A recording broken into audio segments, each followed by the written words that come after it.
একটা নতুন ভিডিওতে আপনাদেরকে স্বাগত। আমি এখন ঠিক সুদপুর পানিহাটি গঙ্গার ধারেই একদম একটা নতুন জায়গার সন্ধান দেবো আপনাদের। সৎসঙ্গ ঠাকুরবাড়ি পানিহাটি একদম নতুন হয়েছে।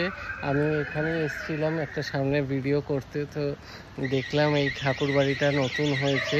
তো আপনাদেরকে একটুখানি বাইরে থেকে ঘুরিয়ে দেখাচ্ছি, কারণ এখানে একদম ভেতরে পুরোপুরি পারমিশন নেই। তো যেইটুকু পারছি আপনাদের বাইরে থেকেই দেখানোর চেষ্টা করছি।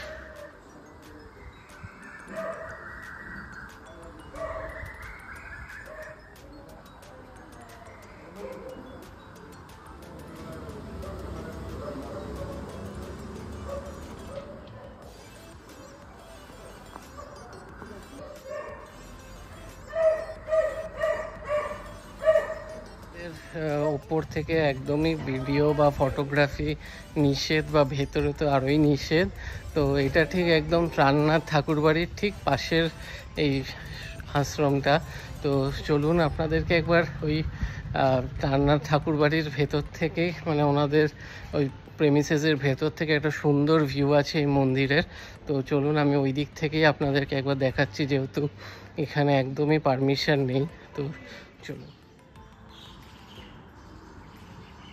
ঢুকে আসলে এই ডান দিকে হচ্ছে এই প্রাণনাথ ঠাকুরবাড়ি, আর এই বাঁদিকেই এই মন্দিরটা। তো এটা কিন্তু প্রতিষ্ঠা হয়েছে 2011 সালে। একদম দেখে পুরো নতুন মনে হচ্ছে।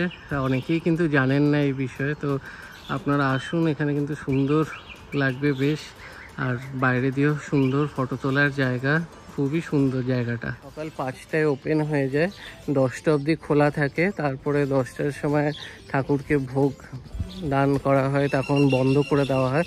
আবার 11টা থেকে খুলে যায়, 12টা অবধি খোলা থাকে। তারপর আবার বিকেল 5টা থেকে রাত্রি 8টা অবধি খোলা থাকে। তো আপনারা আসুন, যারা এখানে কাছাকাছি থাকেন, বেশ ভালো লাগবে।